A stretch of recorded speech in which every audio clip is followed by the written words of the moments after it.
Il y a mille et une manières dont nous cherchons à satisfaire le vide profond qui est en nous, car l'être humain est un puits vide qui a constamment besoin d'être rempli de délices. Quel est le délice véritable, profond et agréable qui peut satisfaire nos âmes malades? C'est Jésus le Christ, la parole de Dieu manifestée en chair. Sa parole est une épée qui donne la vie et qui fait mourir. Elle donne la vie aux morts et elle fait mourir les passions de nos chairs qui nous éloignent de la vie.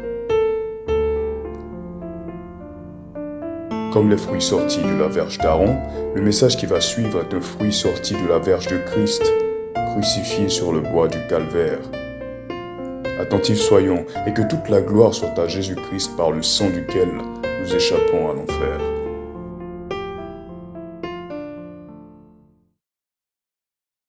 Aujourd'hui est le début d'une série de vérités bibliques que le Seigneur m'a mis à cœur de partager sur les mystères de la crucifixion. Ça concerne l'œuvre de la croix, le sacrifice de Jésus-Christ, notre Seigneur et Sauveur. Et il y a plusieurs mystères qui ont été accomplis à Golgotha, à la croix.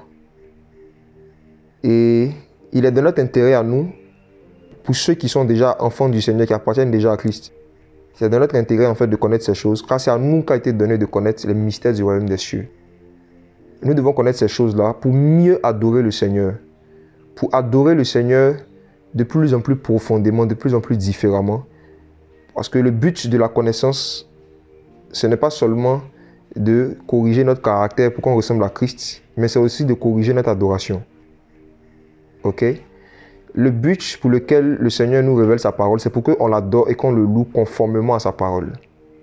Et dans le psaume 119, David a écrit un psaume qu'il a consacré exclusivement à parler de l'amour qu'il avait pour la parole de Dieu. Et dans ce psaume-là, David disait « Enseigne-moi tes voies afin que je puisse te louer avec droiture de cœur. » Donc, plus le Seigneur nous enseigne ses voies, plus le Seigneur nous enseigne qui il est, il nous enseigne son cœur, et plus notre manière de louer, notre manière de l'adorer se perfectionne. Ok? Et l'un des sujets qui passionne le plus même les anges, on va voir ça dans la Bible, qui est une passion pour les anges, c'est au sujet de la crucifixion du Fils de Dieu, le sacrifice de l'agneau. C'est un sujet qui est l'objet des louanges, l'objet des cantiques, même dans le ciel jusqu'à aujourd'hui. L'agneau immolé, la crucifixion de l'agneau. Les mystères de la crucifixion de Jésus-Christ. Alors, directement, on va prendre nos Bibles. On va aller dans 1 Corinthiens, chapitre 1, le verset 30 à 31. Il est écrit: Or, c'est par lui que vous êtes en Jésus-Christ, qui a été fait pour vous, de la part de Dieu, sagesse, justice, sanctification et rédemption. Je relis le verset 30. Or, c'est par lui que vous êtes en Jésus-Christ, qui a été fait pour vous. Jésus-Christ a été fait pour nous. Paul adressait cette lettre-là aux disciples du Seigneur, aux enfants du Seigneur, qui a été fait pour vous de la part de Dieu, sagesse, justice, sanctification et rédemption. Donc, d'entrée de jeu, j'aimerais nous dire que Jésus-Christ crucifié est pour nous sagesse, justice, sanctification et rédemption. Jésus-Christ est notre sagesse, il est notre justice, il est notre sanctification, il est notre rédemption. Et ce sont ces quatre termes-là que l'apôtre Paul a cités qu'on va prendre le temps de pouvoir expliquer en profondeur aujourd'hui. En quoi est-ce que la crucifixion de Jésus-Christ était une manifestation de la sagesse de Dieu? En quoi est-ce que la crucifixion de Jésus-Christ était une manifestation de la justice de Dieu? En quoi est-ce que la crucifixion de Jésus-Christ était une manifestation de la sanctification et de la rédemption? Commençons déjà par le thème sagesse. On reste toujours dans 1 Corinthiens chapitre 1, mais remontons un peu au verset 18. 1 Corinthiens 1, verset 18. L'apôtre Paul dit: Car la prédication de la croix est une folie pour ceux qui périssent. La prédication de la croix est une folie pour ceux qui périssent. Mais pour nous qui sommes sauvés, elle est la puissance de Dieu. La prédication de la croix est la puissance de Dieu. Pour nous qui sommes sauvés. Car il est écrit: Je détruirai la sagesse des sages et j'anéantirai l'intelligence des intelligents. Où est le sage? Où est le scribe? Où est le disputeur de ce siècle? Dieu n'a-t-il pas convaincu de folie la sagesse de ce monde?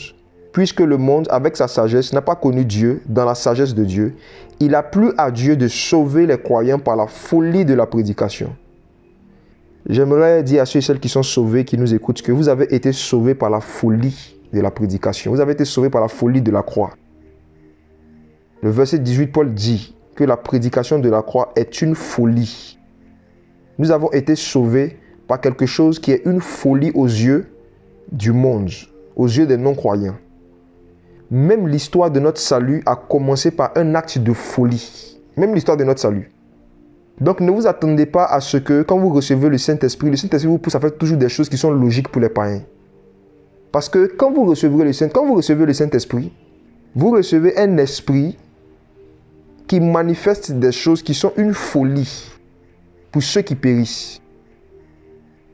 Donc, si ceux qui périssent, ceux qui vivent dans le péché, ceux qui ne connaissent pas Christ, vous prennent pour des fous et pour des folles, vous êtes sur la bonne voie. Mais si votre vie est logique, si vous faites les choses auxquelles même les gens du monde s'attendent que vous fassiez, si vous avez un train de vie qui est logique et qui est conforme au train de vie du monde, il y a beaucoup de chances que vous n'ayez pas encore expérimenté la folie de la croix. Et aujourd'hui, le Seigneur vous donnera l'opportunité d'expérimenter la folie de la croix. Je relis encore 1 Corinthiens chapitre 1, le verset 21. Puisque le monde avec sa sagesse n'a pas connu Dieu, dans la sagesse de Dieu, il a plu à Dieu de sauver les croyants par la folie de la prédication. Les Juifs demandent des miracles. Les Grecs cherchent la sagesse. Mais nous prêchons Christ crucifié. Scandale pour les Juifs. Folie pour les Grecs. Jésus-Christ crucifié c'est un message qui scandalise des Juifs. C'est un message qui scandalise les Hébreux.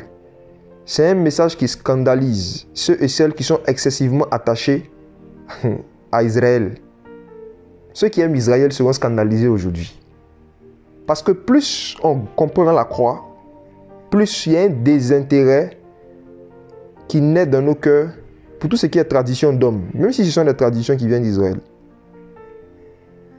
Et il dit aussi que Christ crucifié est la puissance de Dieu et en même temps la sagesse de Dieu. Parce que les Grecs, qu'est-ce qu'eux ils cherchent? Ils cherchent la sagesse. Voyez? Et ceux et celles qui ont reçu la sagesse des Grecs, qui est communément appelée la philosophie, ils seront beaucoup surpris en écoutant tout ce qu'on va dire aujourd'hui. Parce que la sagesse des Grecs est une folie aux yeux de Dieu. La philosophie des hommes. Et au verset 25, on nous dit que la folie de Dieu est plus sage que les humains.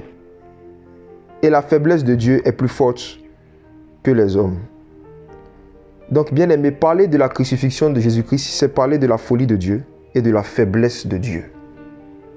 Mais qui est plus sage que les hommes et qui est plus forte que les hommes.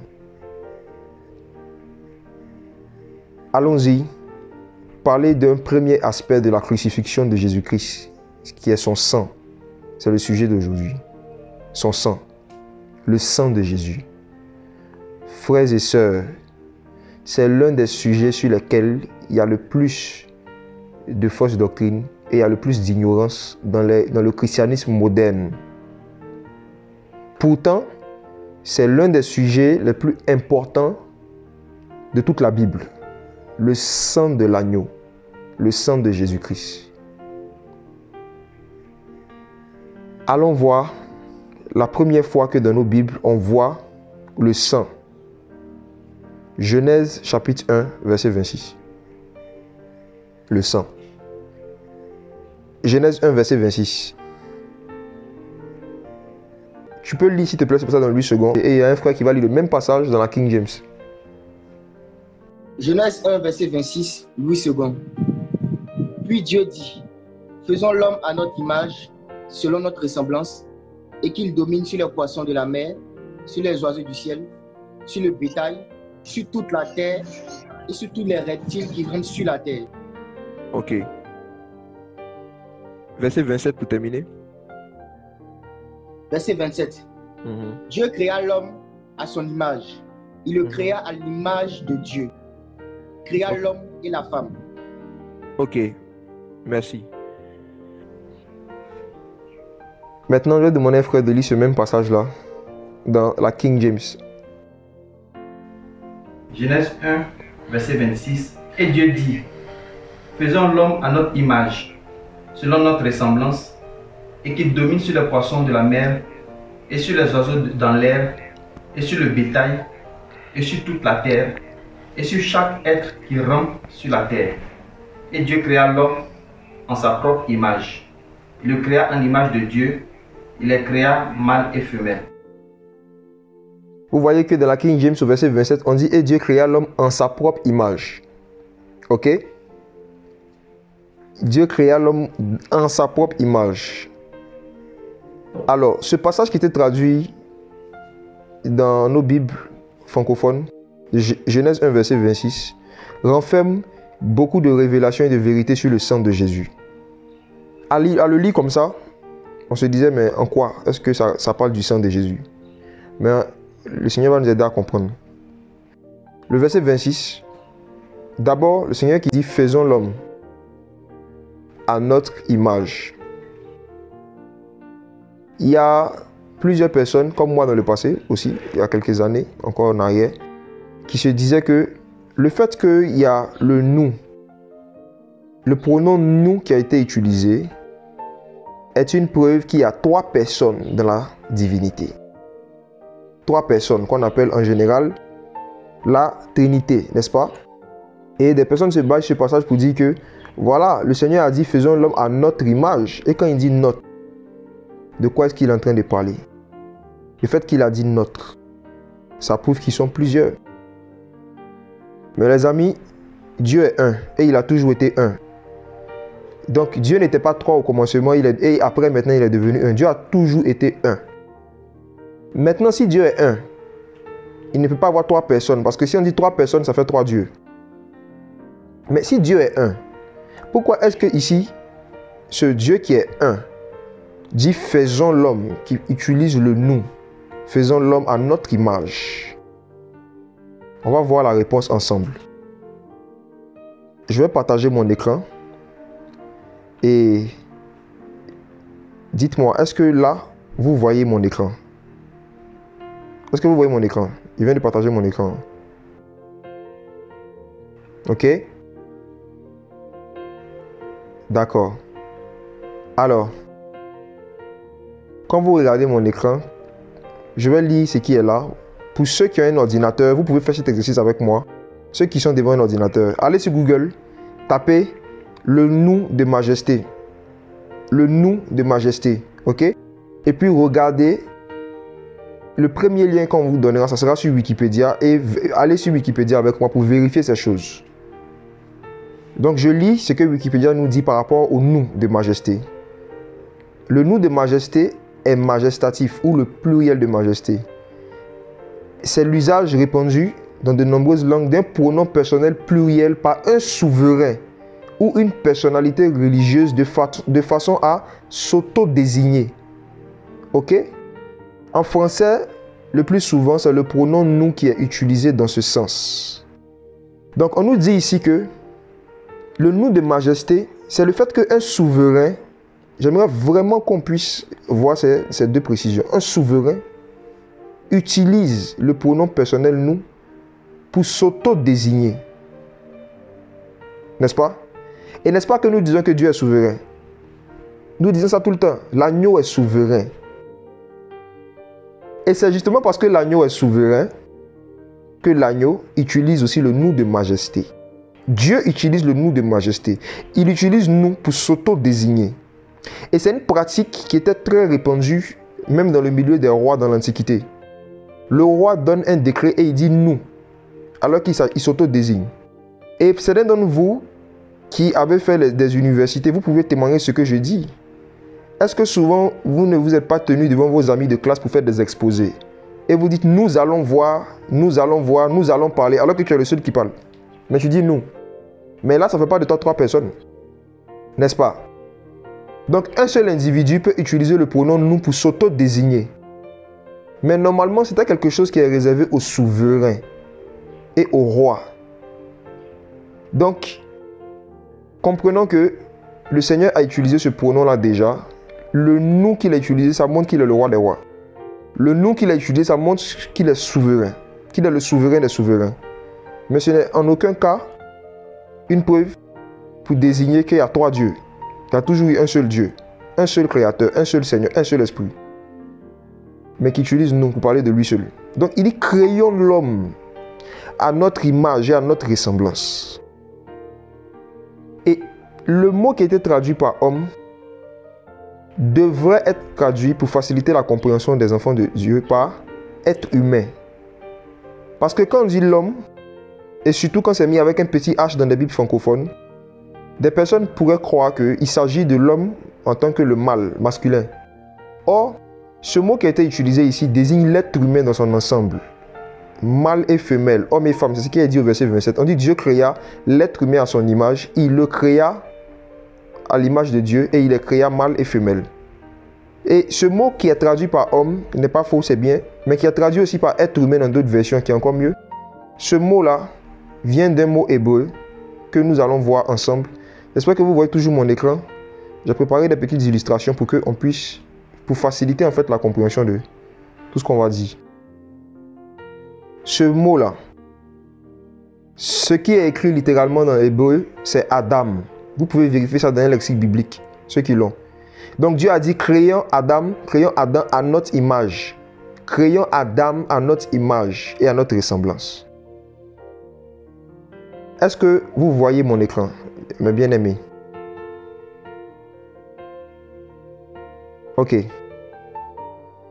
Ici, le Seigneur a dit, créons Adam à notre image et à notre ressemblance. Adam. Et Adam, c'est un nom qu'on connaît, qui est dans nos Bibles aussi en français après, dans certaines versions. Parfois, en fonction de l'humeur des gens, parfois, il est mis Adam. Bon, regardons dans le site biblique ici, c'est Adam. C'est ce que Dieu a dit littéralement, ok? Donc, Dieu a dit, créons Adam à notre image, qui signifie l'être humain, qui signifie aussi tirer de la terre. Mais on va s'arrêter sur la définition être humain, Adam. Adam. Et Adam, ce qui est intéressant quand on regarde dans l'hébreu, on va voir la signification de Adam. Et on va voir les 2 mots qui composent Adam en hébreu. Et vous verrez qu'il y a là une préfiguration de Jésus-Christ. Une belle préfiguration de Jésus-Christ. Dans la composition du mot Adam. Adam est composé de 2 mots essentiellement. Le premier mot, je l'ai mis en bleu, c'est Aleph. Vous voyez, ici, le A, en hébreu qui se dit Aleph. Et dans le grec, c'est l'équivalent de alpha. Donc, la première lettre ici, c'est Aleph ou encore alpha. Et si vous avez déjà lu la Bible moins de fois, Apocalypse, vous avez déjà entendu au moins Jésus dit, je suis l'alpha. N'est-ce pas? Je suis l'alpha et l'oméga. Donc, on voit ici Aleph, qui signifie aussi en hébreu Be, qui est la première lettre du mot. Donc, on voit Be. Et le deuxième mot, c'est quoi? C'est Dam. Dam signifie le sang. Dam signifie le sang. Et ça, j'aimerais qu'on vérifie ça dans un passage aussi assez célèbre. Allons dans Lévitique ensemble. Lévitique, chapitre 17, verset 11. Lévitique 17, verset 11. Je vais demander à des frères de lire ce passage-là aussi. Un va le lire dans second et puis un autre dans la King James. Lévitique chapitre 17, le verset 11. Car l'âme de la chair est dans le sang. Je vous l'ai donné sur l'autel afin qu'il servît d'expiation pour vos âmes. Ok. Car c'est par l'âme que le sang fait l'expiation. Ok. Je vais demander à notre frère, tu peux lire ça s'il te plaît dans la King James. Lévitique 17, verset 11. Lévitique 17, verset 11. Car la vie de la chair est dans le sang. Attends, allons doucement. Vous voyez que dans second et dans d'autres versions, c'est mis l'âme. L'âme de la chair est dans le sang. Et dans la Bible des anglophones, c'est plutôt la vie. La vie de la chair est dans le sang. Les 2 traductions sont correctes. Ce même mot en hébreu, là, nefesh, ça signifie âme. Ce même mot signifie aussi la vie. Donc les 2 traductions sont correctes. Vous voyez? Mais la traduction en tant que la vie est beaucoup plus approprié parce que ce verset-là était une prophétie que Jésus-Christ a accomplie. Et si on traduit ce verset-là en mettant la vie de la chair est dans le sang, ça va nous faciliter la compréhension de certaines choses que Jésus-Christ a fait après. Ok? Alors, regardons la King James, Lévitique 17, verset 11. Frère, relis ça s'il te plaît. Lévitique 17, verset 11. Car la vie de la chair est dans le sang. Et je vous l'ai donné sur l'autel pour faire propitiation pour vos âmes. Ok. Car c'est le sang qui fait propitiation pour l'âme. Ok. Dans Lévitique 17, verset 11, on nous donne une information sur le sang. Et on nous dit que la vie de la chair, ou encore la vie du corps physique, le corps physique que nous avons là, sa vie se trouve dans le sang. Donc maintenant, si on repart dans Genèse 1, le verset 26, on voit le Seigneur qui dit, on repart là-bas, Genèse 1, verset 6, faisons l'homme à notre image. Et le mot qui a été traduit par sang là, dans Lévitique, c'est dame. Vous pouvez regarder dans un dictionnaire ou bien regarder simplement sur mon écran. Le sang, c'est quoi? Dame. Donc, dame, en hébreu, signifie le sang. Ça signifie sang.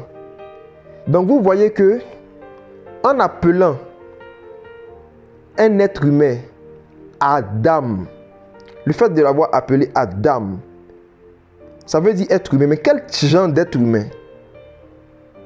Un être humain qui a en lui l'alpha et le sang, qui a en lui l'aleph et le sang.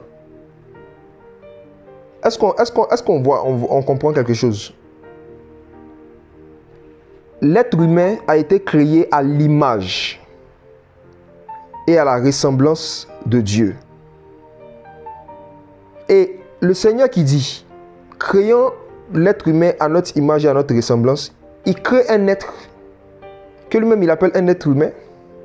Et quand on regarde dans l'étymologie de son nom, on voit qu'il y a du sang dedans, on voit des images dedans de Jésus-Christ. Aleph est une image de Jésus-Christ qui signifie le bœuf, qui est l'image d'un serviteur. Et c'est exactement ce que Jésus-Christ était en tant qu'homme. Le Messie, quand il est venu, il a dit que je suis venu pour servir. Je suis venu pour servir. Le Fils de l'homme est venu pour servir. Voyez? Et deuxièmement, le Seigneur est venu aussi pour donner son sang. Il est venu pour servir et pour donner son sang. C'est pour ça qu'il a servi pendant 30 ans, les hommes, l'humanité, et il a donné son sang en un jour. Voyez? Donc, ce qui prouve, la première chose qui prouve que Adam, l'être humain, était vraiment à l'image et à la ressemblance de Dieu, c'est d'abord par l'étymologie de son nom. Quand on regarde l'étymologie du nom, c'était à l'image et à la ressemblance du Seigneur, du Christ, du Fils de Dieu. Et deuxièmement, on va voir un deuxième thème que Dieu a utilisé dans Genèse 1, verset 26. Il a dit faisons Adam. Et deuxièmement, il a dit à notre image. Les amis, mettons une pause, réfléchissons un peu.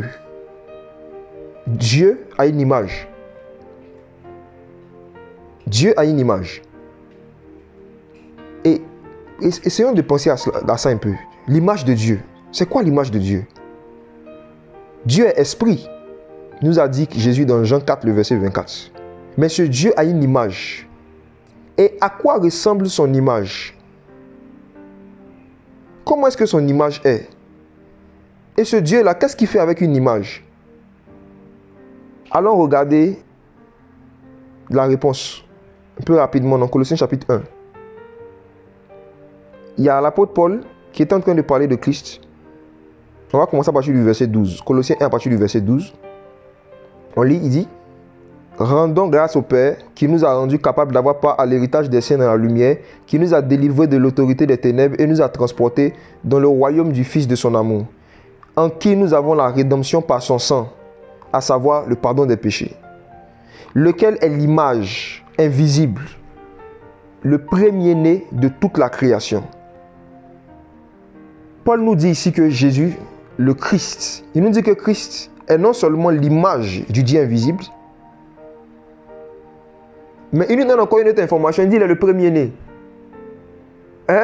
Jésus est l'image du Dieu invisible. Donc déjà, quand dans Genèse 1, 26, le Seigneur, disons, créant Adam à notre image, il est en train de dire que créant Adam de sorte à ce qu'il ressemble à Christ, de ce qu'il me ressemble. Donc l'image de Dieu, c'est Christ.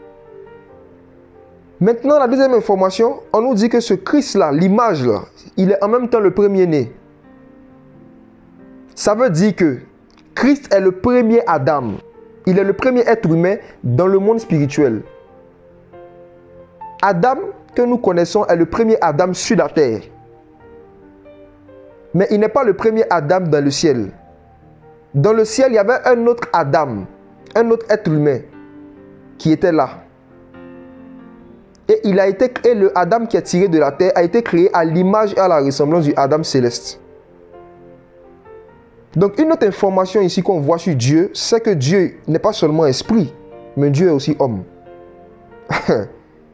Les amis, notre Dieu, il est 100% esprit, 100% homme. Et ça depuis l'éternité.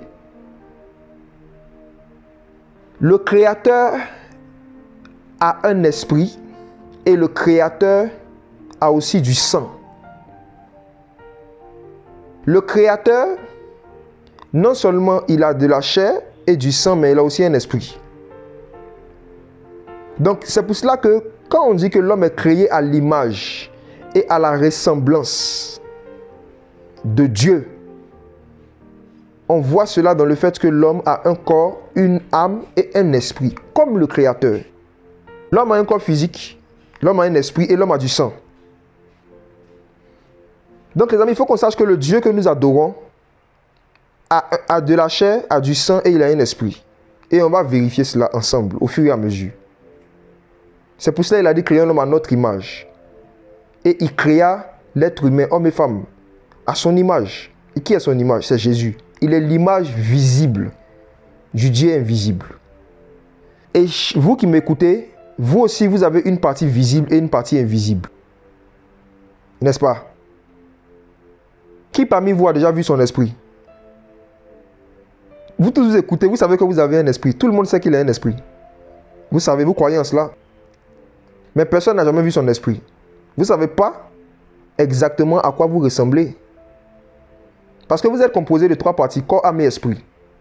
Vous avez du sang, vous avez de la chair, vous avez aussi un esprit. Mais vous voyez que en nous, il y a une partie invisible que nous n'avons jamais vue. Maintenant, nous avons aussi une partie visible. Et c'est ça qu'on prend pour faire nos images, nos photos. Le concept de l'imagerie et de la photographie, ce n'est pas l'homme qui l'a inventé, c'est Dieu. Dieu est le premier photographe. Dieu est le premier photographe de toute la création. Ok? Donc, le but d'une image ou d'une photo, c'est une représentation de quelqu'un ou de quelque chose. Donc, Christ est la représentation du Père. Christ est l'image, c'est la partie visible du Père. Si on comprend cela, on va mieux comprendre Michée chapitre 5, le verset 1. Michée chapitre 5, le verset 1. On peut lire s'il vous plaît? Ok. Mais toi, Bethléem, Ephrata, petite pour être parmi les milliers de Juda, de toi sortira pour moi celui qui dominera sur Israël, dont l'origine remonte aux temps anciens, aux jours de l'éternité. Cette prophétie de Michée, lorsque Hérode a appelé les connaisseurs de la loi, les docteurs de la loi, pour savoir selon les Écritures où le Messie doit naître, la Bible dit dans Matthieu chapitre 2 qu'ils ont cité cette prophétie-là à Hérode pour lui dire, en fait, selon les prophéties, le Messie doit naître à Bethléem. Et c'est cette prophétie-là qu'ils ont citée. Mais il y a une information qui est dans cette prophétie-là, c'est que ce Messie, son origine ne remonte pas de Marie. Michée 5, verset 1. Son origine ne remonte pas de Marie.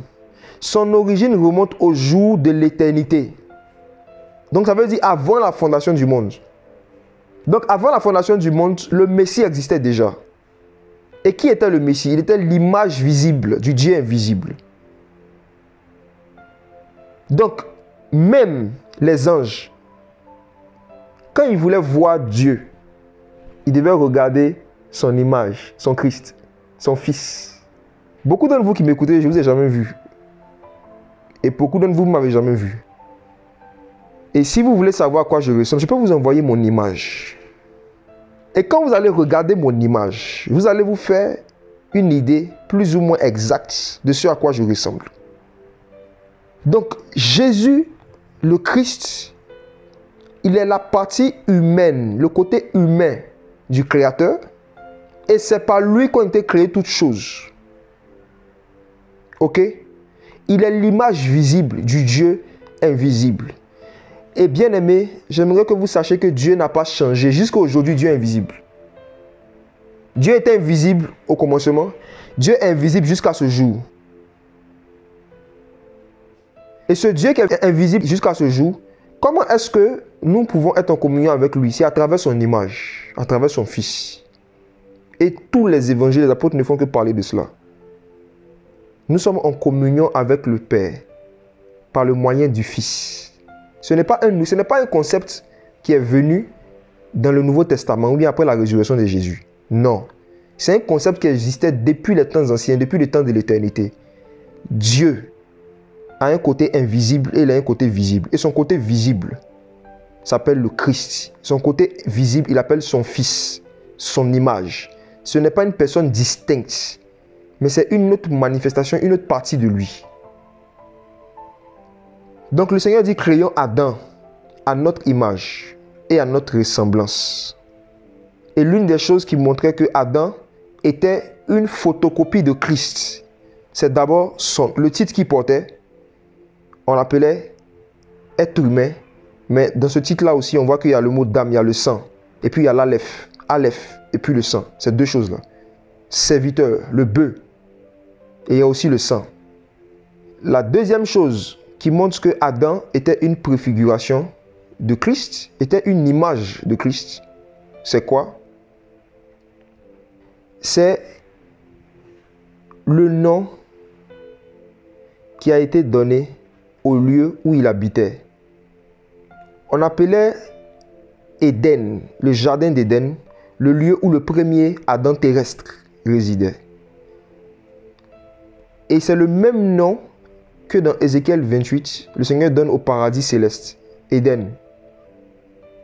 Quand il était en train de parler de l'astre brillant qui s'est révolté, tout ça, il a dit tu étais en Éden, le jardin de Dieu, Ézéchiel 28, tu connais pas, il peut le lire. Oui. Donc le Seigneur, il a reproduit en fait sur la terre ce qui se passait dans le ciel. Dans le ciel, il y avait quelqu'un qui s'appelait Adam, qui s'appelait être humain, qui avait du sang en lui. De toute éternité, il avait toujours du sang. C'est pour ça qu'on dit que lui, son sang est éternel. Donc le Seigneur, en créant Adam à son image et à sa ressemblance, il lui a donné les mêmes choses que lui il avait, à savoir un esprit, du sang et de la chair. Maintenant, les amis, j'aimerais qu'on fasse une petite étude ensemble sur le sang. Qu'est-ce que le sang? Plus nous allons comprendre ce que c'est que le sang même qui coule dans nos veines, le sang que vous avez, le sang que j'ai, plus on va savoir à quoi il sert ce sang-là. Et plus nous allons comprendre c'est quoi le sang de Jésus. Parce que le rôle que le sang joue dans le corps humain, c'est ce même rôle-là que le sang de Jésus joue dans le corps de Christ. Je répète, le même rôle que le sang de l'homme joue dans le corps de l'homme, c'est le même rôle que le sang de Jésus joue dans le corps de Christ. C'est le même rôle. Et allons regarder quelque chose par rapport au sang, c'est de savoir déjà le sang, de quoi est-ce qu'il est composé, la composition du sang. Est-ce que vous voyez bien mon écran? Ok. Donc, voici les différentes composantes du sang. Le sang, c'est un liquide. Ce liquide rouge-là est composé de 4 choses fondamentalement. Premièrement, quelque chose qu'on appelle le plasma. Le sang humain est composé de 55% de plasma. Et c'est quoi le plasma? Le plasma, en fait, c'est de l'eau. C'est de l'eau salée. Simplement. Le plasma, c'est de l'eau salée. Vous voyez? Donc, ce que nous appelons le sang, ce qui est dans nos veines, qui est du sang, à la base, c'est de l'eau. Ce sont des informations que je vous conseillerais peut-être de noter pour que quand on va avancer, quand on va revenir dessus, vous allez mieux comprendre. En fait, il y a un lien entre toutes ces choses et ce que Jésus a fait à la croix. Donc, le plasma, c'est de l'eau qui contient du sel, de l'eau salée. Et ensuite, dans cette eau-là, il y a certaines cellules qu'on appelle les globules blancs, les globules rouges et les plaquettes. Et les globules blancs, qui sont des cellules qui ont un rôle bien spécifique dans le corps. Deuxièmement, les globules rouges aussi, ils ont un autre rôle. Les plaquettes aussi, ils ont leur rôle. Donc, c'est tout ça qui forme le sang. Donc, dorénavant, quand vous allez entendre parler du sang, ou quand vous-même vous allez être en train de parler du sang, vous devez avoir à l'esprit que vous êtes en train de parler du plasma, des globules blancs, des globules rouges et des plaquettes. C'est tout ça qui forme le sang.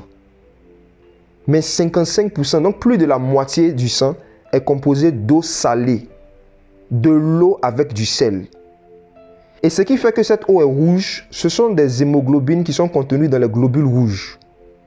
Les hormones que nous appelons les globules rouges, qui ont 44%, qui sont 44% du sang, ont quelque chose encore à l'intérieur d'elles qu'on appelle des hémoglobines. C'est ça qui donne cette couleur-là. Et quand quelqu'un manque d'hémoglobine, son sang n'est pas rouge comme il se doit. Parfois, je ne sais pas si vous avez déjà vu des images où il y a des gens qui saignent et puis le sang, vous avez l'impression que c'est noir.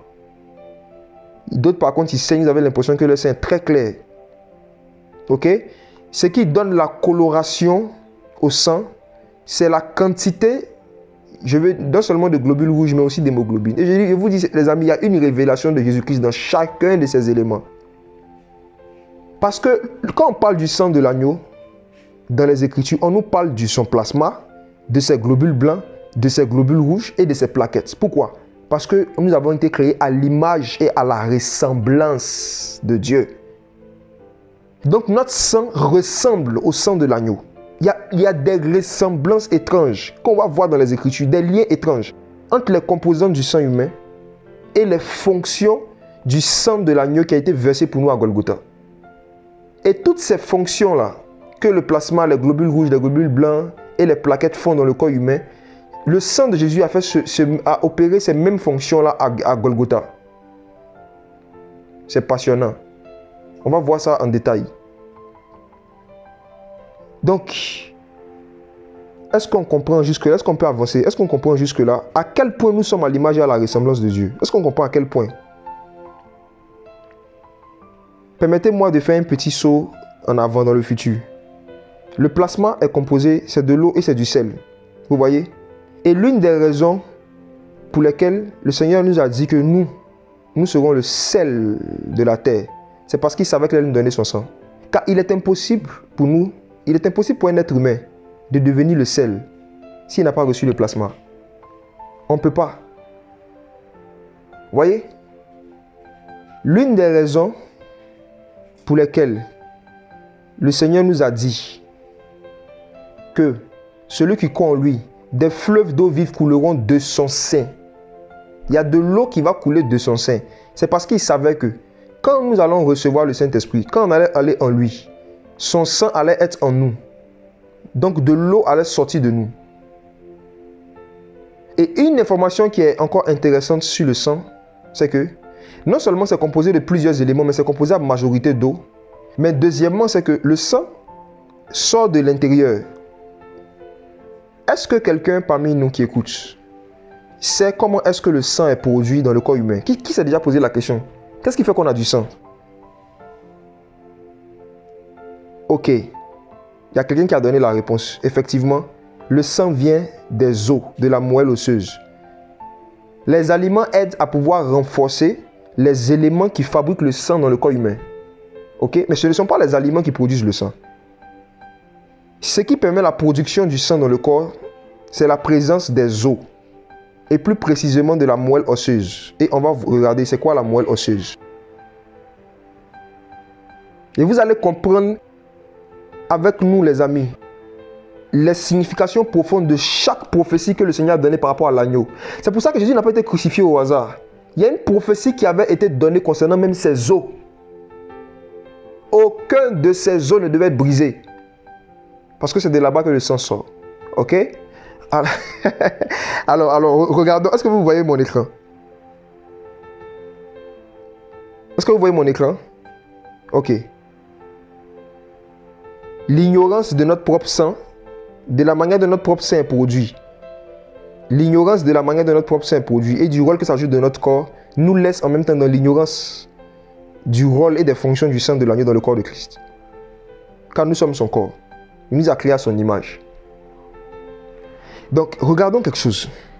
C'est que il y a quelque chose dans notre corps qui produit la majorité des cellules sanguines. Et cette chose-là, on l'appelle la moelle osseuse. La moelle osseuse. Et la moelle osseuse, ce n'est pas la moelle épinière. Il ne faut pas confondre la moelle osseuse et la moelle épinière. Je mets rapidement une autre image qui montre la différence, puis après on revient dessus. Là, vous voyez mon écran? D'accord. Donc, regardez où la moelle épinière se trouve. C'est ici, comme vous le voyez. Hein. Comme on sait, moelle épinière, c'est là. Où il y a le point rouge, moelle épinière, système nerveux. Et la moelle osseuse se trouve au niveau, où ça? Des hanches. Les amis, suivons bien. Tout ce qu'on est en train de dire, il y a un lien entre ça et les prophéties au sujet de la crucifixion du Messie, je vous assure. La moelle osseuse se trouve ici, ce qu'on appelle communément dans le sein.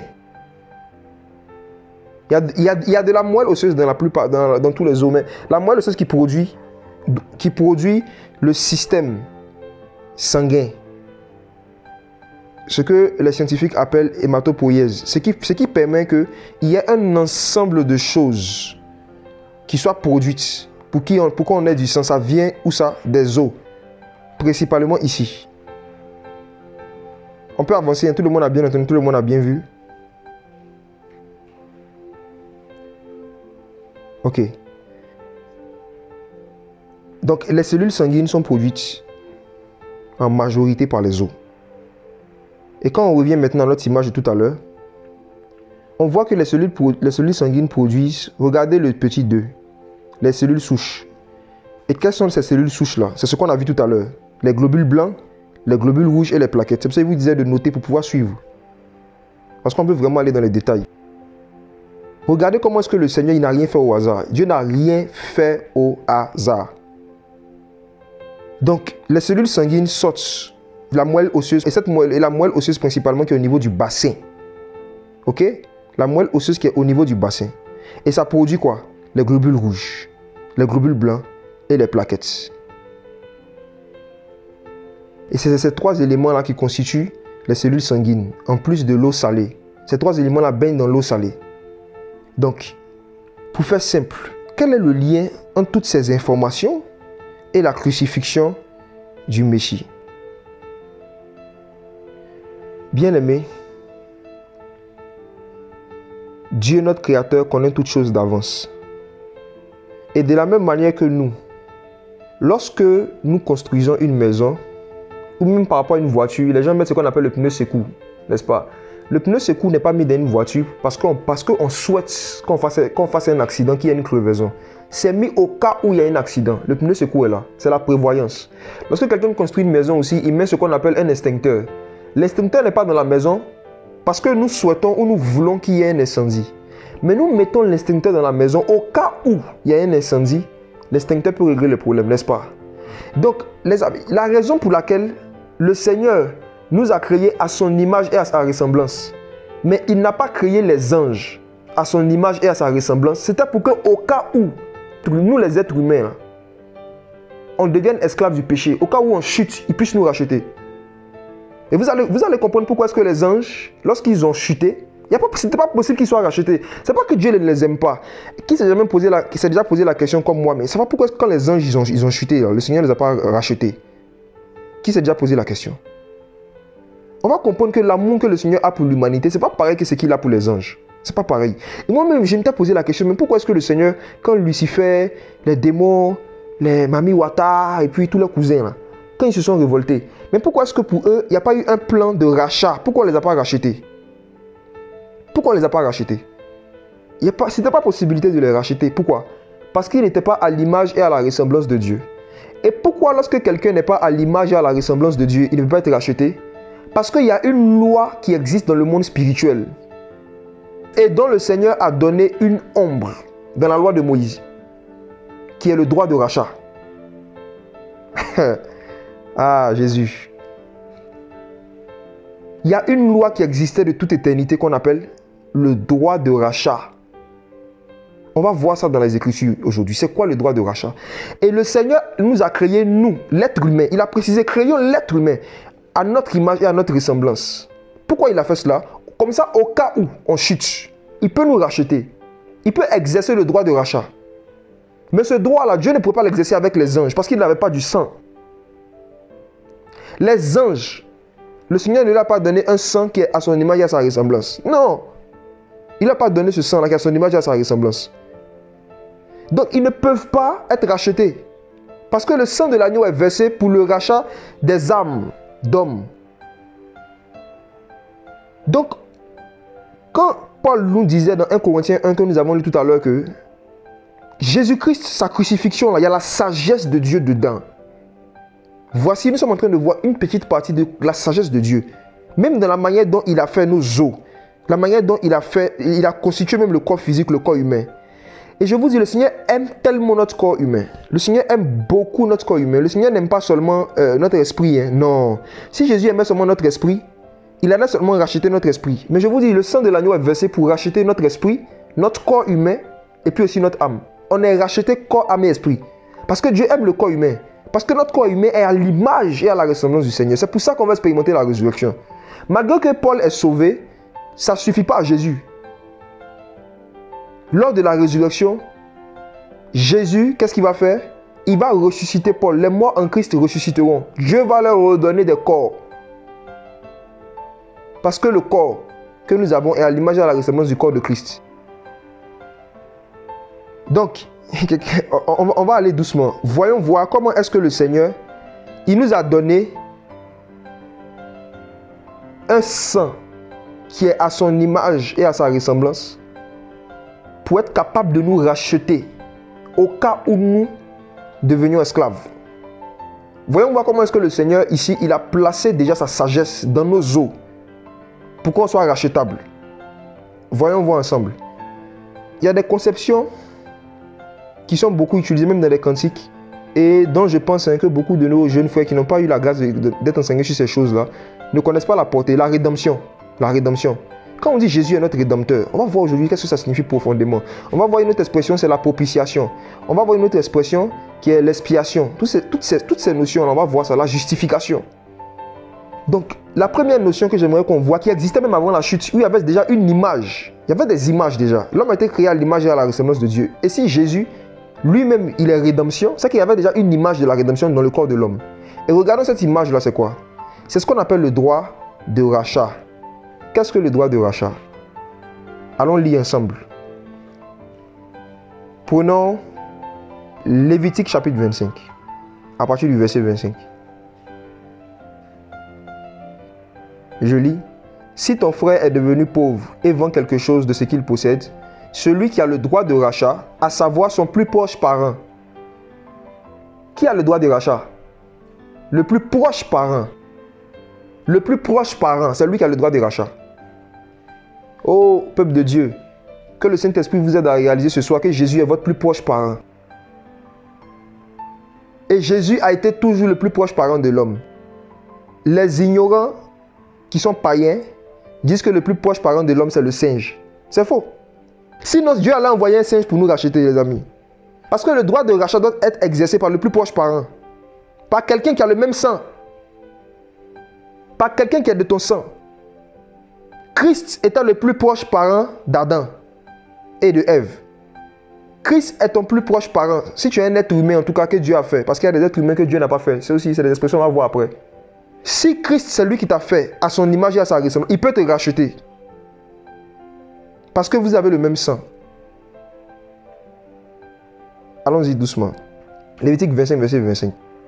Relisons. Si ton frère est devenu pauvre et vend quelque chose de ce qu'il possède, celui qui a le droit de rachat, à savoir son plus proche parent, viendra et rachètera la chose vendue par son frère. Si cet homme n'a personne qui ait le droit de rachat et qu'il ait trouvé lui-même suffisamment de quoi faire le rachat de ce qu'il a vendu, il comptera les années du temps qu'il a fait la vente, il restituera le surplus à l'homme auquel il avait fait et ainsi il retournera dans sa possession. Bien-aimé, j'aimerais expliquer d'abord en quoi consistait le droit de rachat, qui pouvait l'exercer, comment est-ce qu'il s'exerçait et les différents domaines dans lesquels on peut exercer le droit de rachat. Et on va comprendre que c'est dans ces différents domaines-là que l'agneau nous a racheté aussi, par son sang. Alors, le droit de rachat, comme on voit d'abord, pouvait être exercé seulement par le plus proche parent d'abord. Ok? Et dans quel domaine? Concernant d'abord les biens matériels. Il se trouvait qu'en Israël, on dit que si à un moment quelqu'un devient pauvre, et que parce qu'il est devenu pauvre, il a vendu ses terrains, vous voyez, et peut-être arrivé un moment, il veut récupérer les terrains qui lui appartenaient. Alors, qu'est-ce que la personne doit faire? La personne doit chercher son plus proche parent. Et le plus proche parent peut exercer le droit de rachat. Peut racheter la chose pour redonner ça à celui qui l'avait initialement. Ça, c'est concernant les biens matériels. Maintenant, concernant ces biens matériels-là, j'aimerais voir comment est-ce que dans une histoire de la Bible qu'on connaît, dans l'histoire de Ruth, n'est-ce pas, quelqu'un a pratiqué le droit de rachat. Et dans le cas où il n'y avait pas le plus proche parent, ou dans le cas où le plus proche parent ne pouvait pas lui-même racheter directement, qu'est-ce qu'il devait faire? On va voir ça. Allons voir ça dans Ruth. On va revenir dans Lévitique 25. On va voir comment est-ce que le droit de rachat peut s'exercer par rapport aux biens matériels d'abord. Par rapport aux biens matériels. C'est pour ça que vous allez comprendre que tu ne peux pas être en Christ et puis Satan va bloquer ta bénédiction. Vous allez voir que ce sont des doctrines erronées. Ce sont des faux enseignements. Tu ne peux pas être racheté par le sang de l'agneau parce qu'il n'a pas racheté seulement ton âme. Il a racheté tout ce qui devait te revenir de droit dans la volonté de Dieu. Allons voir dans Ruth.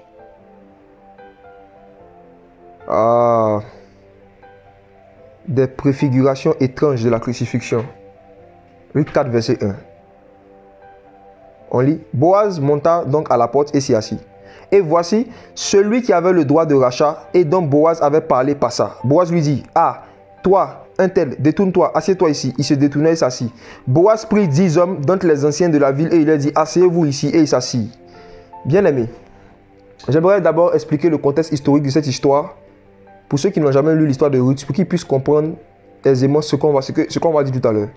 En fait, il y a eu un temps où la pauvreté a frappé Israël et il y avait quelqu'un qui s'appelait Naomi, Elimelech était son mari.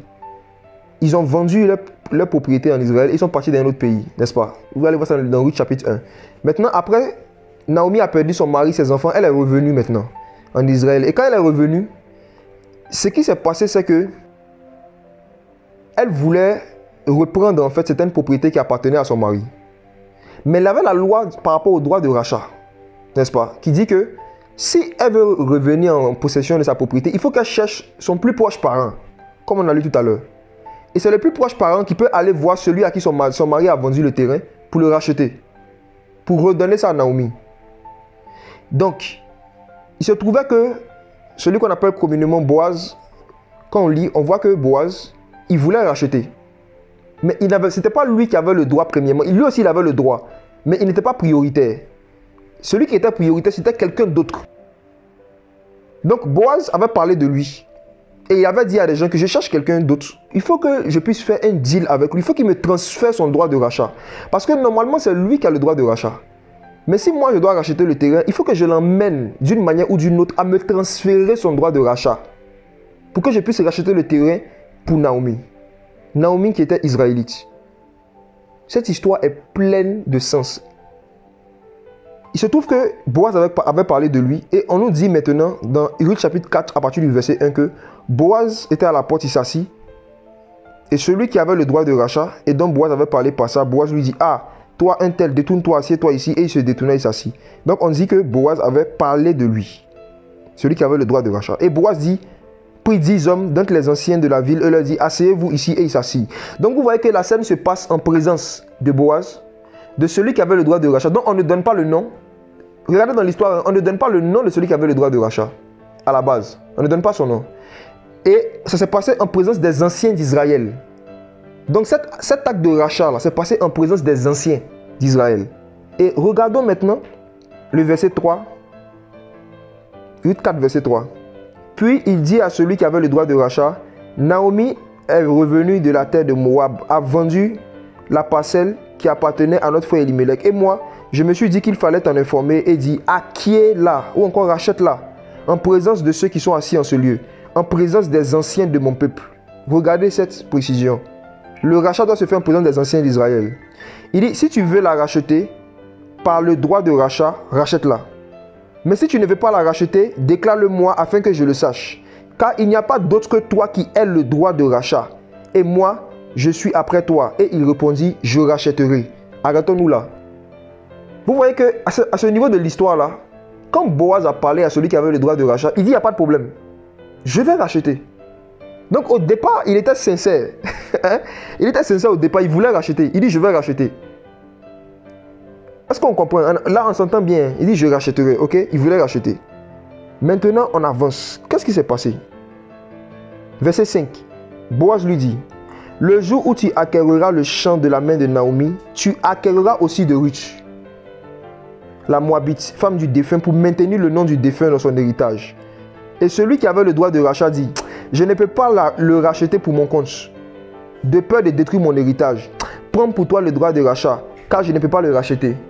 Autrefois en Israël, pour confirmer une affaire quelconque relative à un rachat ou à un échange, l'homme qui ôtait sa sandale la donnait à son parent et cela servait de témoignage en Israël. Celui qui avait le droit de rachat dit à Boaz, acquiers-le pour toi, et il ôta sa sandale. Voici ce qui s'est passé. Au départ, il a dit, je vais racheter parce qu'on lui a parlé seulement de la terre. Mais Boaz lui a donné une autre information. Il dit, le rachat dont je suis en train de parler là, ça ne va pas toucher seulement les Juifs. Parce que Naomi est juive. Tu vois? Si c'est un rachat qui touche seulement une Israélite, une juive, celui qui avait le droit de rachat au départ se sentait capable de le faire. Il dit, oui, je vais racheter. Mais il lui dit, le rachat va toucher aussi une non-juive qui s'appelle Ruth. Et dans cette histoire, Naomi et Ruth étaient l'image des juifs et des non-juifs qui devaient être rachetés. Vous voyez? C'était l'image non seulement de ceux qui étaient sortis d'Abraham, des Israélites, mais c'était aussi l'image de vous et moi. Donc c'était un double rachat qui devait se faire. Mais celui qui avait le droit de rachat au départ n'était pas conscient de l'ampleur du travail qui devait être abattu. Quelqu'un dit, je n'ai pas bien compris. Ok, je rembobine. Il faut que tout le monde comprenne. Ici, il y avait un rachat à faire. Et ce rachat-là touchait une juive et une non-juive. Ça touchait Naomi et Ruth. Boaz était celui qui pouvait racheter. Il en avait les moyens. Mais il fallait que celui qui avait le droit légal lui transfère son droit légal. Et pour que celui qui avait le droit légal de rachat lui transfère son droit légal, il a usé de ruse. C'est une manière de parler. C'est-à-dire il a manifesté une sagesse. Boaz était aussi un parent de Naomi. Mais ce n'était pas lui qui était prioritaire dans le droit de rachat. C'était l'homme. L'homme. On n'a pas dit son nom, on dit l'homme. Tu vois? Et cet homme-là, Boaz lui a donné l'information, il y a un rachat à faire par rapport à Naomi. Il dit, ok, je rachèterai. Et Boaz maintenant lui dit que ça ne va pas toucher seulement Naomi, ça va toucher aussi Ruth. Quand il a regardé, il dit, non, si je fais ça, ça va détruire mon héritage. Ça va me créer des problèmes. Boaz, occupe-toi de ça. Occupe-toi de ça. Donc, je disais que dans cette histoire-là, il y a une préfiguration de la crucifixion et de l'œuvre de la croix. Il y a une préfiguration du sang de Jésus qui nous a rachetés. Ce sang-là n'a pas seulement racheté les Juifs, mais ça a racheté aussi les non-Juifs. Le sang de Jésus-Christ a racheté les Juifs et les non-Juifs. Et dans cette image-là, Boaz était une image, une préfiguration de Christ. Boaz ici a été le rédempteur de Naomi et de Ruth, des Juifs et des non-Juifs. Boaz était le rédempteur de Naomi, l'Israélite, et de Ruth, la Moabite, qui était l'image des Juifs et des non-Juifs. Et ce Boaz-là, regardez dans l'hébreu, vous allez voir la signification de son nom. Ça signifie puissant. En lui est la force. N'est-ce pas? En lui est la puissance. En lui est la puissance. Voici la signification de Boaz. Vous voyez? Et je vous dis, bien aimé, sous la loi, il y a des personnes qui savaient que le seul qui pouvait racheter parfaitement le monde, il fallait qu'il ait un sang qui soit assez puissant pour le faire. Et ce seul-là, c'était l'agneau de Dieu, c'est Jésus, c'est le Messie. Et plusieurs personnes parlant de lui disaient, mon rédempteur est puissant. Boaz. On connaît ça. C'était un nom, peut-être on chante ça dans les cantiques. Mon rédempteur est puissant. Puissant rédempteur. Puissant rédempteur. Qu'est-ce qui fait que ce rédempteur est puissant? Il y avait d'autres rédempteurs dans les Écritures. On va voir ça tout à l'heure. Qu'est-ce Qu'est-ce qui fait que notre Rédempteur est puissant? C'est parce qu'il est capable de racheter non seulement Naomi, mais aussi Ruth. Il peut racheter les juifs et les non-juifs. Parce que c'est notre parent. Mais, par rapport aux Israélites, celui qui avait le droit légal, de la même manière que dans l'histoire de Boaz, celui qui avait le droit légal de pouvoir racheter les biens qui appartenaient à Naomi, c'était un juif. De cette même manière-là, celui qui avait le droit légal de pouvoir racheter, de pouvoir faire le rachat des Juifs et d'Israël, c'était le souverain sacrificateur, le grand prêtre, Caïphe. Au temps de Jésus, là, celui qui avait ce droit légal, premièrement, c'était le grand prêtre. Parce que l'un des rôles du grand prêtre, c'était d'aller une fois par an dans le Saint des Saints pour pouvoir faire la propitiation, pour pouvoir faire l'expiation des péchés du peuple. Donc c'est le grand prêtre qui est bien placé, qui est mieux placé pour racheter son peuple. Mais celui qui était grand prêtre de manière légale, au temps où Jésus est venu sur la terre, ce grand prêtre-là, il fallait que Jésus fasse quelque chose pour qu'il lui transfère son droit de rachat. N'est-ce pas? Il fallait que Jésus-Christ fasse quelque chose pour que le grand prêtre lui transfère. De la même manière que Boaz a poussé subtilement cet homme-là à lui transférer son droit de rachat. Et en présence des anciens d'Israël, il fallait qu'en présence des anciens d'Israël, Jésus-Christ fasse quelque chose pour pousser le grand prêtre à lui transférer légalement son droit de rachat en présence des anciens d'Israël. Et qu'est-ce que Jésus-Christ a fait? Allons regarder ça un peu. Matthieu, chapitre 26, à partir du verset 59. Regardons comment est-ce que la scène s'est accomplie des milliers d'années après, prophétiquement parlant. L'agneau de Dieu n'est pas notre camarade. La sagesse, c'est pour ça Paul dit que Jésus-Christ est pour nous. Ce qu'il a fait à la croix, là, il est la sagesse de Dieu. Dans son sang, il y a la sagesse de Dieu. Regardons ici. Matthieu 26, verset 59. Les principaux prêtres et les anciens. Vous voyez, les anciens étaient là. Les principaux prêtres et les anciens et tout le Sanhédrin cherchaient de faux témoignages contre Jésus pour le faire mourir. Mais ils n'en trouvaient pas. Et bien que plusieurs faux témoins se soient présentés, ils n'en trouvaient pas.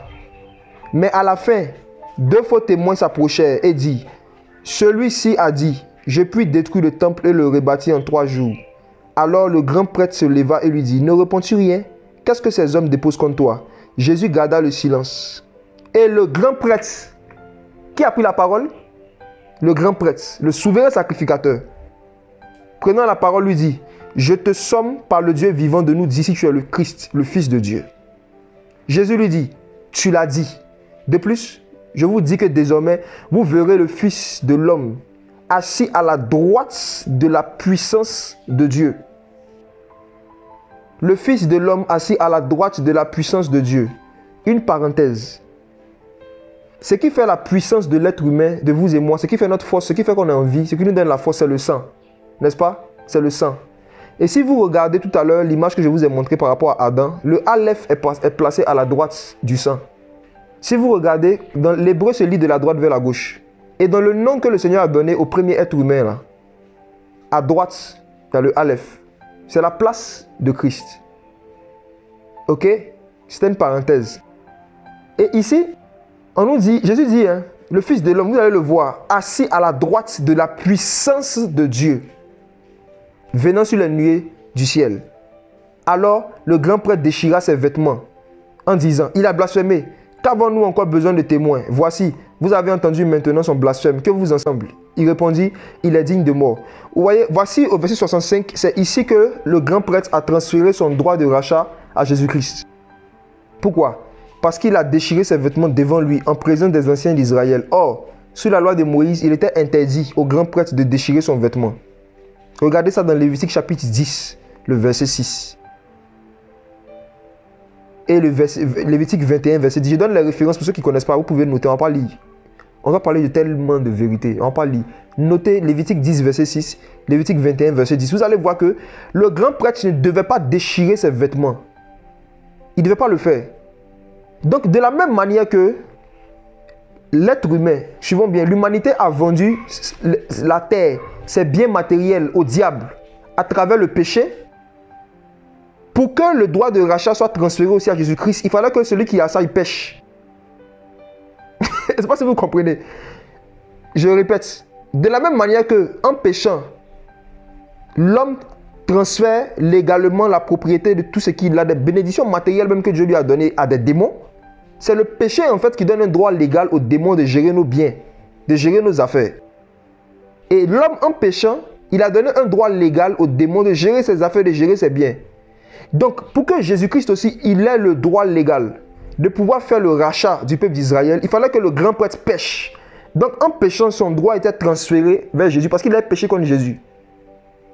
Parce que celui qui avait donné le commandement de dire que tu ne dois pas déchirer tes vêtements, c'est lui-même qui était devant lui.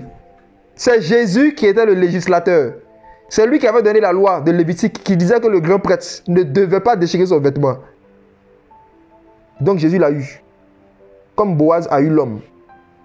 Et en lui transférant maintenant ce droit-là, en péchant, quand le grand prêtre a posé cet acte-là, Jésus maintenant était capable, son sang maintenant était capable de racheter les juifs et les non-juifs. Légalement. Est-ce qu'on ne voit pas la beauté de l'agneau? Est-ce que Justin ne s'arrête que là, on ne voit pas la beauté du travail, du sacrifice que l'agneau a fait, on ne voit pas la sagesse de l'agneau par rapport au droit des rachats. Vous qui ne savez pas, même si vous êtes en Christ, le péché, surtout le péché sexuel, peut donner un droit légal à des démons de détruire les biens matériels que Dieu voulait vous donner. Ce qui donne accès aux bénédictions matérielles, aux démons, vous savez c'est quoi? C'est le péché, ce n'est pas autre chose. Vérifions ça dans les Écritures. Allons dans Proverbes. Si tu as l'impression que mes affaires sont bloquées, ma vie est bloquée, mes business sont bloqués, les amis, si tu es en Christ et que c'est toujours bloqué, il faut lire avec moi Proverbes, chapitre 5. Jésus a racheté aussi les bénédictions matérielles qui nous reviennent de droit. Le droit de rachat s'exerce d'abord par rapport aux bénédictions matérielles, par rapport aux terres, par rapport à ce qui est matériel. C'est pour ça que quand tu as Jésus là, tu ne dois pas courir derrière quelqu'un pour chercher bénédiction. Si tu as été vraiment racheté par le sang de l'agneau. Proverbe chapitre 5. On va lire à partir du verset 8. Je lis Proverbe 5, verset 8. Éloigne ton feu de la femme étrangère et n'approche pas de l'entrée de sa maison, de peur que tu ne donnes ta splendeur à d'autres et tes années à un homme cruel. De peur que les étrangers ne se rassasient de tes biens et que le fruit de ton travail ne soit dans la maison d'un étranger. Regardez ici, verset 8, je relis. Éloigne ton chemin de la femme étrangère et n'approche pas de l'entrée de sa maison. La femme étrangère dont on parle ici, c'est celle qu'on appelle communément la reine des eaux.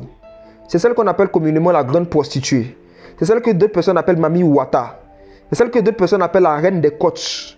C'est un démon qui travaille dans le domaine de la sexualité, dans le domaine du péché sexuel. Et à travers un rapport sexuel hors mariage, tu peux transférer ton droit de rachat à la sirène des eaux. Regardons, lisons ça. Il dit que si tu vas vers elle, au verset 9, il dit de peur d'abord que tu donnes ta splendeur à d'autres et tes années à un homme cruel. Tu peux lui transférer même tes années. Tes années, ça c'est pas le sujet, on pourra en parler une autre fois. Tu peux transférer tes années à partir des rapports sexuels. Et tu peux transférer aussi quoi? On dit de peur, verset 10, de peur que les étrangers ne se rassasient de tes biens. On parle de biens matériels. Et que le fruit de ton travail ne soit dans la maison d'un étranger. Est-ce que vous comprenez? Le fruit de ton travail peut aller dans la maison d'un étranger.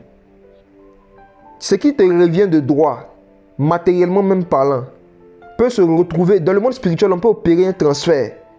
Tu peux donner ton droit de rachat à des étrangers, des esprits que tu ne connais pas, en allant coucher avec quelqu'un qui tu ne dois pas coucher. Donc, coucher hors mariage, c'est transférer son droit de rachat à des démons. Que tu sois en Christ, que tu sois hors de Christ, c'est une vérité qui est universelle. Ce n'est pas affaire d'ancienne alliance, nouvelle alliance. Tu transfères, oui, la masturbation aussi, toutes sortes de péchés sexuels. Ça peut être des raisons valables pour ces esprits-là de réclamer des choses, le fruit de ton travail dans le monde spirituel. Et cette réclamation-là sera valable devant le Seigneur. Pourquoi? Parce que tu as péché sans te repentir. Tu as transféré ton droit de rachat. Donc si tu es en Jésus, si jamais il y a des biens matériels que tu n'as pas, alors que tu ne vis pas dans le péché, c'est que c'est le Seigneur qui permet cela. C'est tout. Il faut comprendre ça comme ça. Parce que le sang de Jésus-Christ, là, le rachat, quand on dit qu'il nous a racheté, ce n'est pas seulement quoi, mais c'est tout ce qui nous appartient de droit. Tout ce qui nous revient de droit. Donc, après les biens matériels, le deuxième domaine où le droit de rachat pouvait s'exécuter, c'était par rapport même à l'esclavage. Allons maintenant dans Lévitique chapitre 25, verset 47.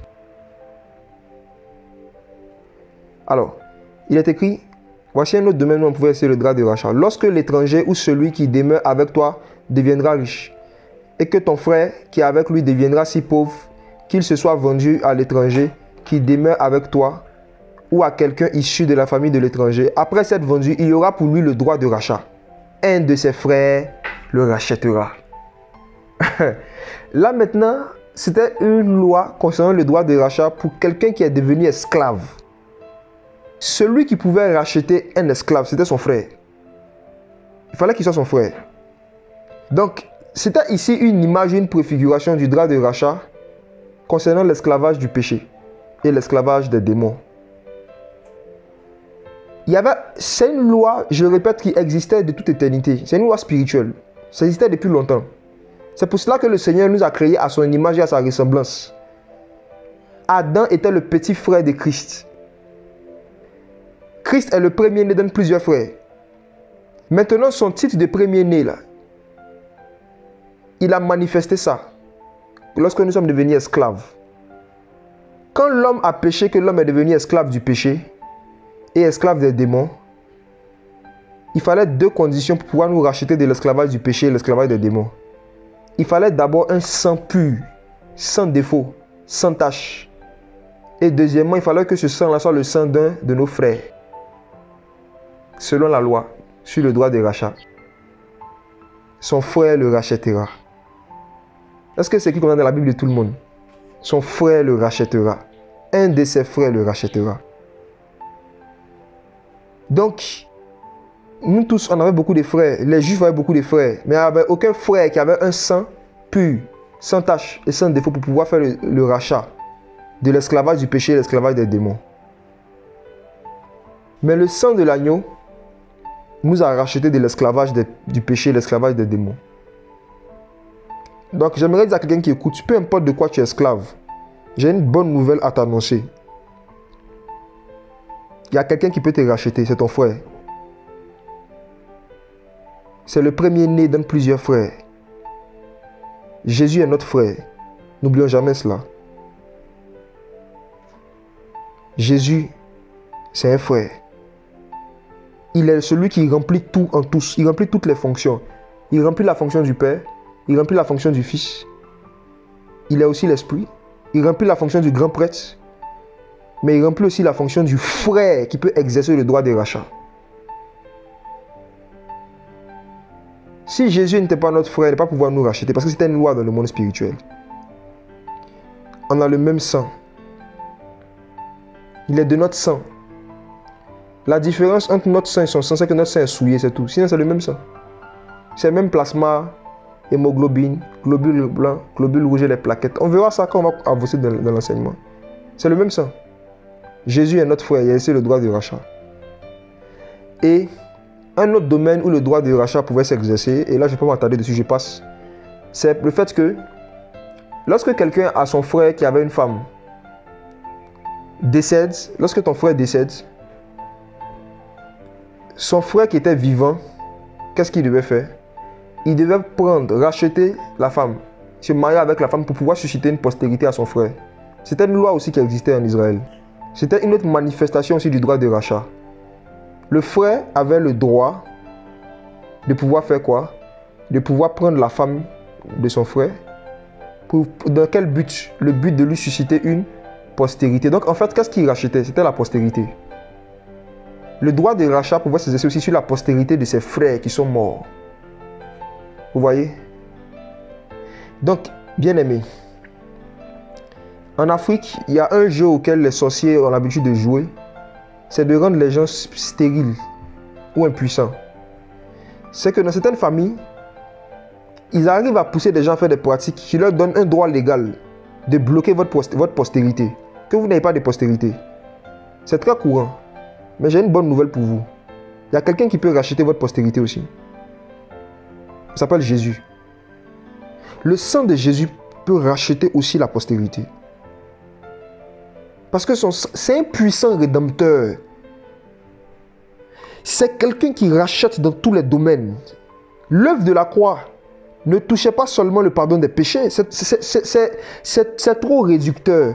Le fait de parler du sang de Jésus seulement comme le sang du pardon, on va voir par la grâce du Seigneur qu'on va avancer dans ces messages-là. Mais les amis, le fait de voir ça seulement comme le sang du pardon, je vous dis que c'est une manière myope, presque aveugle de voir le sang de Jésus. C'est une mauvaise manière de voir le sang de Jésus. Parce qu'il y a des gens qui étaient pardonnés du péché avant que Jésus ne vienne.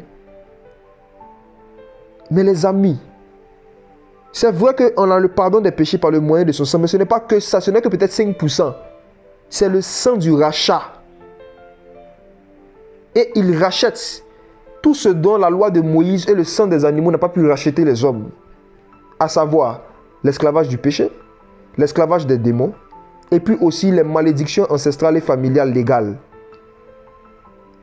Une malédiction ancestrale et familiale agit dans ta vie. Pourquoi? Parce que tu as le même sang. C'est à cause du sang. Parce que tu as le même sang que ceux et celles qui ont proféré cette malédiction. Mais lorsque tu changes de sang, spirituellement parlant, lorsque tu deviens membre du royaume des cieux, et que le sang de l'agneau, le sang du rachat, tu commences à expérimenter le sang du rachat, tu commences à communier, à boire ce sang-là, tu commences à communier avec ce sang, il y a des choses qui changent dans ta vie au fur et à mesure. Il y a des choses qui changent dans ta vie au fur et à mesure à cause du sang de l'agneau. Donc, si vous êtes en Christ, sachez que, si vous êtes vraiment en Christ, ceux qui sont vraiment nés de nouveau, si vous avez déjà expérimenté la délivrance de l'esclavage du péché, sachez que vous avez aussi expérimenté la délivrance des liens ancestraux et des liens familiaux.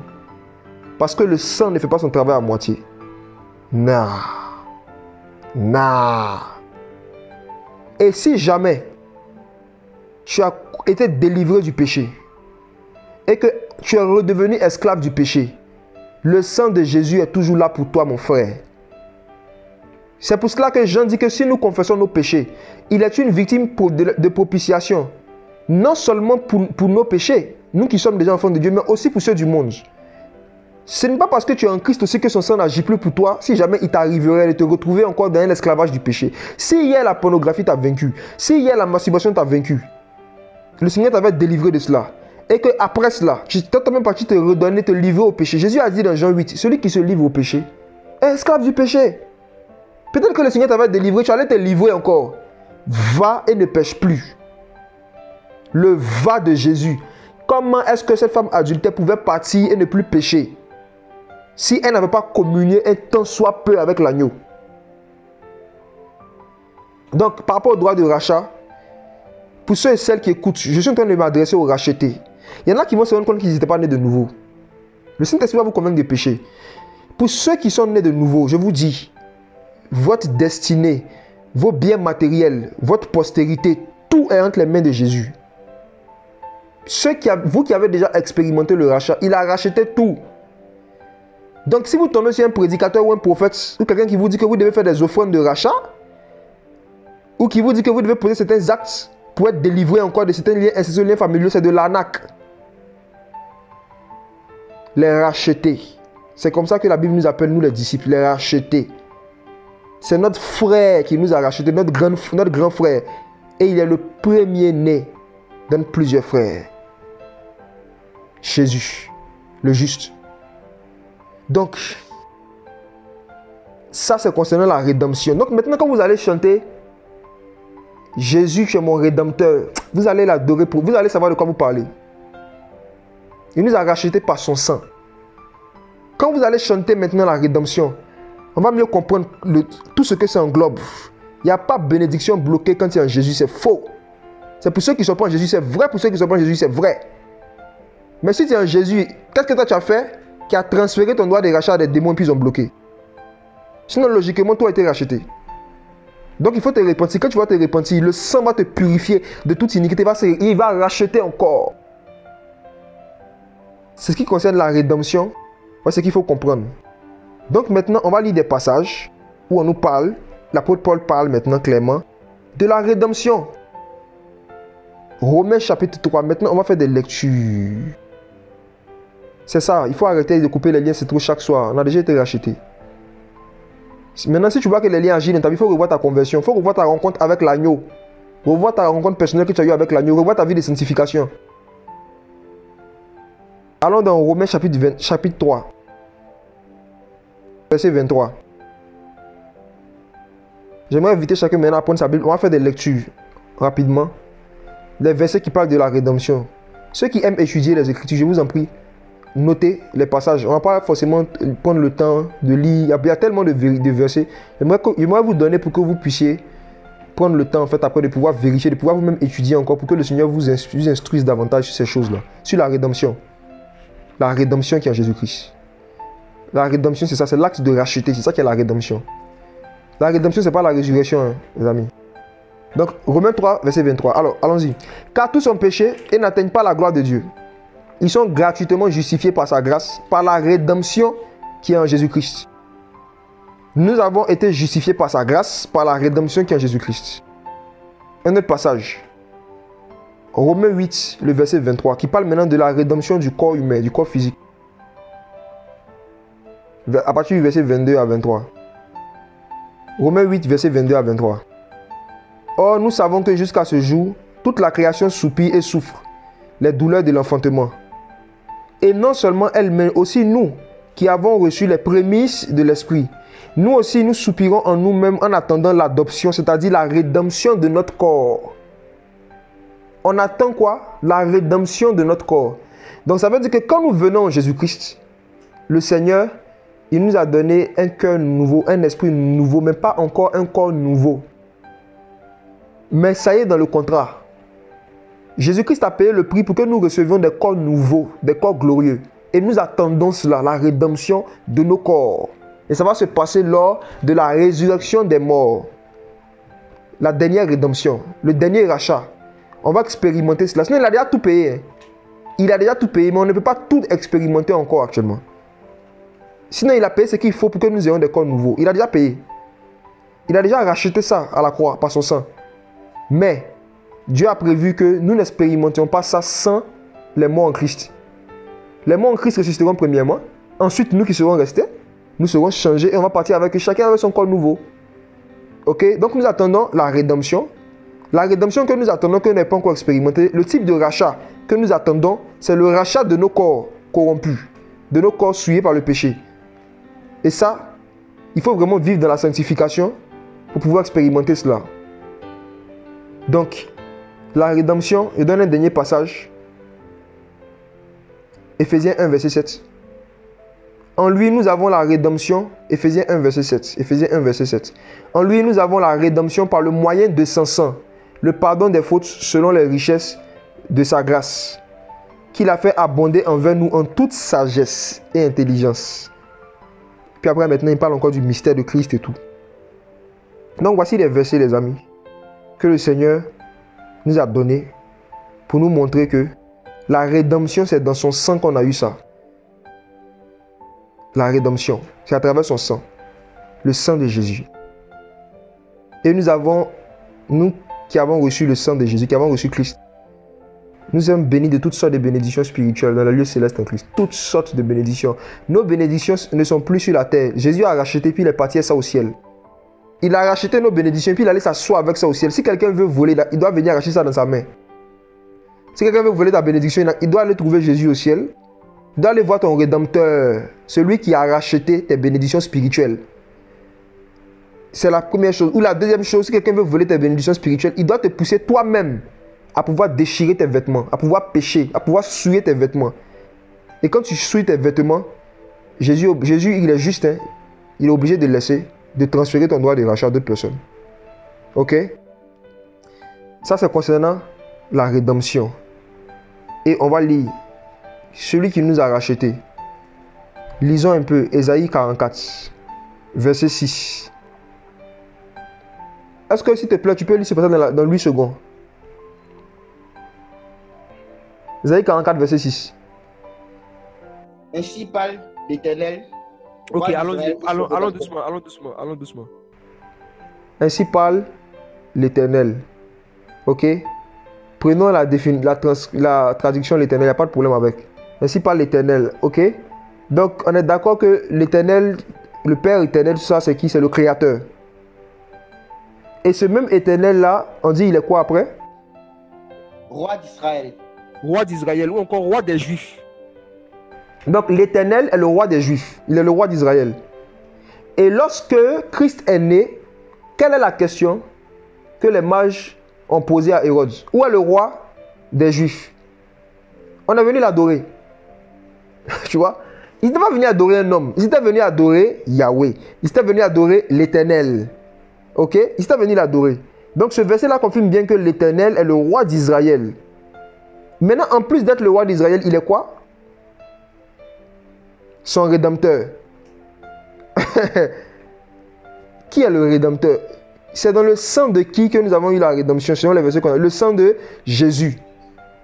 Donc le sang de la rédemption, c'est le sang de qui? C'est le sang du roi d'Israël, le sang de Yahweh. Il est le rédempteur. Et maintenant, on continue le verset. On dit quoi? L'Éternel des armées. Oui. Je suis le premier et je suis le dernier. Ah. Et hors de moi, il n'y a point d'autre Dieu. Qui parle ici? C'est l'Éternel, le Rédempteur. Le Rédempteur, l'Éternel, Dieu dit, je suis le premier, je suis le dernier. Et il n'y a pas moi, il n'y a pas de Dieu. Il n'y a pas un Dieu qui est assis à ma droite sur un autre tabouret. Il n'y a pas un autre Dieu qui est assis quelque part. Il dit, en dehors de moi, il n'y a pas de Dieu. Il dit, hors de moi. Ah.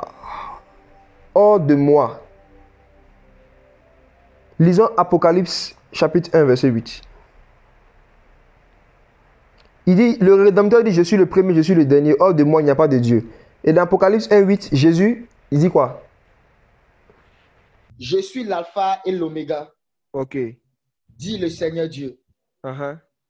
Celui qui est, qui était et qui vient, le Tout-Puissant. Donc, on voit clairement que par la grâce de Dieu, on voit qu'il n'y a pas de Dieu. En fait, c'est Jésus. C'est lui. Il est le Rédempteur, il est le roi d'Israël, il est le premier, il est le dernier. Le commencement et la fin.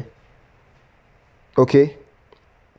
Maintenant, ça c'est concernant la rédemption. Ok? Et je vous dis les amis, voici le motif pour lequel le Seigneur nous a donné du sang et des eaux à son image et à sa ressemblance. Le Seigneur a créé l'être humain de sorte à ce qu'on soit déjà des membres de sa famille, de sorte à ce qu'il puisse exercer le droit de rachat en cas de chute. Je désire connaître Jésus.